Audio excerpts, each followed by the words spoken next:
Hi, I am Srikanth Reddy from the Department of Electronics Engineering. Today I am going to explain how to design H2 optimal control for variable wind speed turbines. So the main objective of this report is to design H2 optimal controller. So as a part of designing optimal control, we may control design models in each operating region, that is below rated wind speed and just below rated wind speed, region 2, and above rated wind speed, that is region 3. So the goal of the control system is mainly maximize the wind energy in region 1.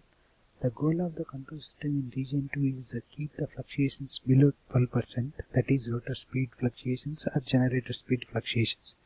The goal of the control system in region 3 is to keep the fluctuations below 12% as well as maintain rated power. So coming to introduction, so in recent years wind energy has become one of the most economical renewable energy sources due to its freely available in nature and with no harmful waste products. So as we know, wind turbine converts kinetic energy to the mechanical to electrical energy, so which is subsequently transmitted to the power grid. So as we know that hub which is containing blades, so when the wind blows on the blades, the hub is rotated, so which is connected to the low speed shaft. This low speed shaft is connected to the high speed via gearbox, so which is the responsible for to get the high speed for generating enough power. This is the figure 1 represents a pictorial representation of wind turbine. So we already discussed the hub, which is the main part of wind turbine, and this is connected to the low speed shaft and high speed shaft and generator.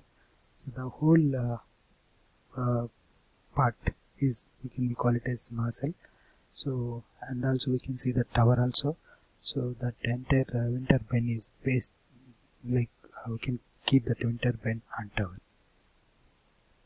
So as we know, wind industry offers many challenges to designing effective wind turbines. So because they are very large complex structures and also they are operating in highly unpredictable environment conditions where reliability and efficiency are highly dependent on how effectively we are designing control system. So generally any industry, so PID controller is the main standard controller everyone you are using. So but PID controller is a trial and error process. It does not satisfy the physical constraints to give optimal control. So that's why we are mainly focusing on optimal control theory, so in which we can design that optimal control signals that will cause a process to satisfy the physical constraints and also minimize that performance criteria. So problem formulation. So as we already discussed, so we are designing 3 controllers in 3 different regions. So why we are mentioning 3 different regions? Because in each region the controller task is different. So in region 1 as shown in figure, so the controller task is maximize the efficiency. So that maximize the wind energy means how much extract wind is it possible, like we can extract maximum hour. So as we can see in region 1, as wind is varying, power also varying. Like when wind is varying, power is varying cubical. So suppose wind is 2, so power is varying 2 cube. Like that it is varying non-linear manner. So that is the in region 1, that is below rated wind speed. So by using generated torque we can achieve this task. So next in region 2, I already mentioned in region 2 we have to keep the fluctuations below 12%. So that is rotor speed fluctuations or generator speed fluctuations. So that we can keep the below 12%, that is region 2. So this region 2 is intermediate zone between region 1 and region 2. In region 3 we have to keep the fluctuations below 12% as well as rated power, because if you design any wind turbine, suppose if you design 5 megawatt wind turbine, so that 5 megawatt is the maximum power which it can generate. So as wind is increased, power also increasing generally, but we can't go to beyond 5 megawatt. So we have to suppress that excess amount of power in the wind, because if wind is increasing, power also goes on increasing. So that generator, whatever the generator is designed for only for 5 megawatt, for example. So if we go beyond 5 megawatt, that generator may be overloading, so that system entire will be collapsed.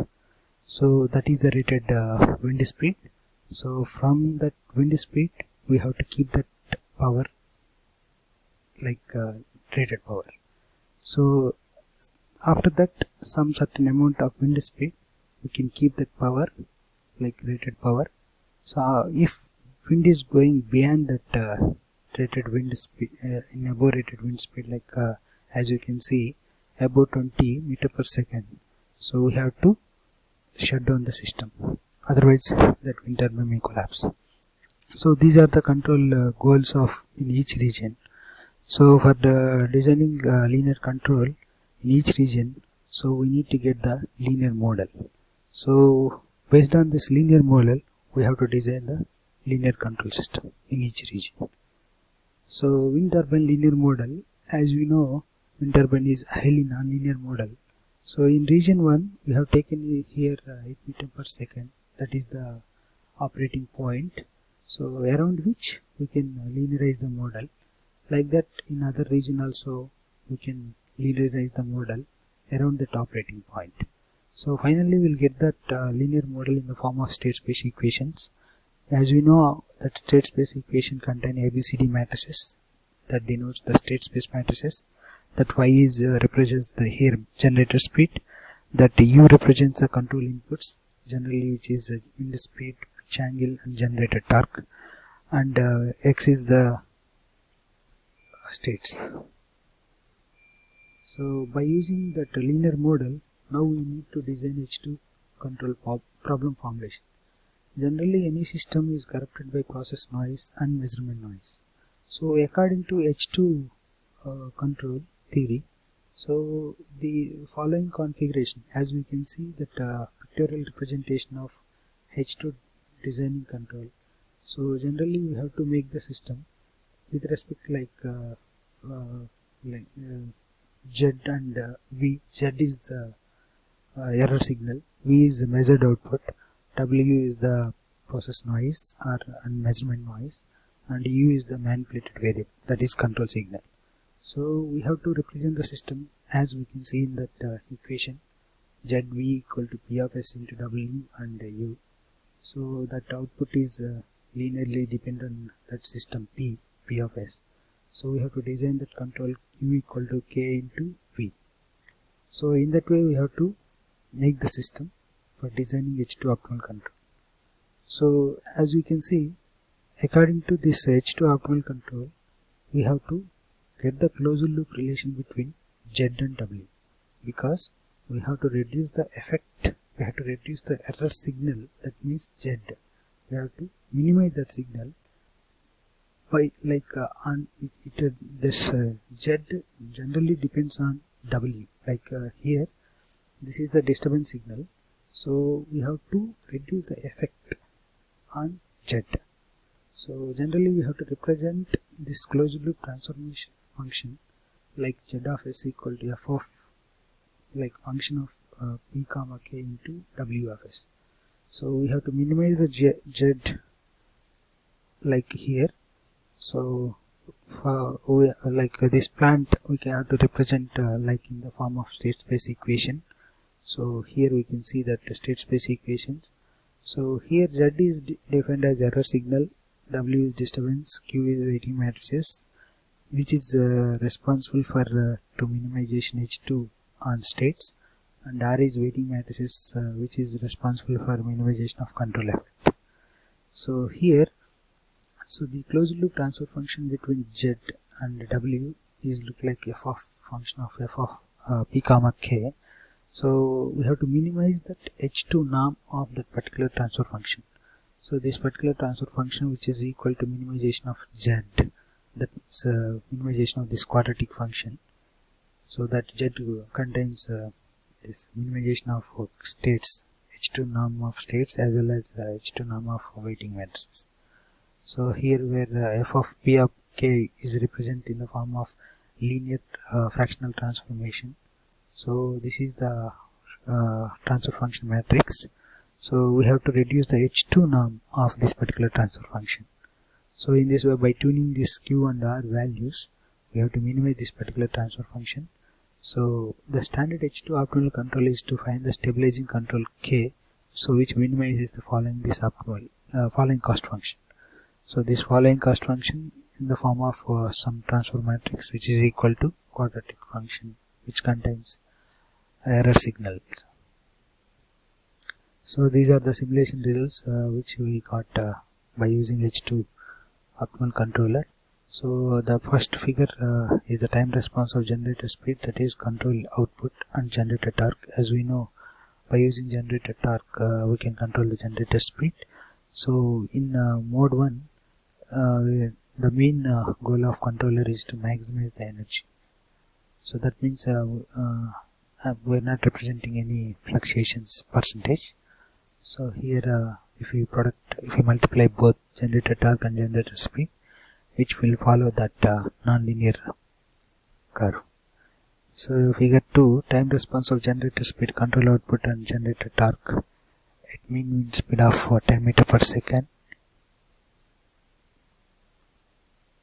Here the time response of generator speed and pitch demand at a mean wind speed of 60 meter per second. Here we got fluctuations is 8%. So here we can show that rated power also. This mean of rated power is 5.2 megawatts, so which is reasonably within the limits of rated power. So based on this rated power, we can say it is this H2 optimal controller is to keep the fluctuations below 12% as well as rated power. So conclusion, generally any designing linear control, so we need to get the linear models so in each operating region. So that is 8 meter per second, 10 meter per second, and 16 meter per second. So based on this linear model we designed H2 optimal controllers. So these H2 optimal controllers are satisfactory in terms of control goal, that is in each mode what is the goal of controller, that already satisfied by using H2 controller. Thank you. These are the references which I have used for making this presentation. And thank you very much.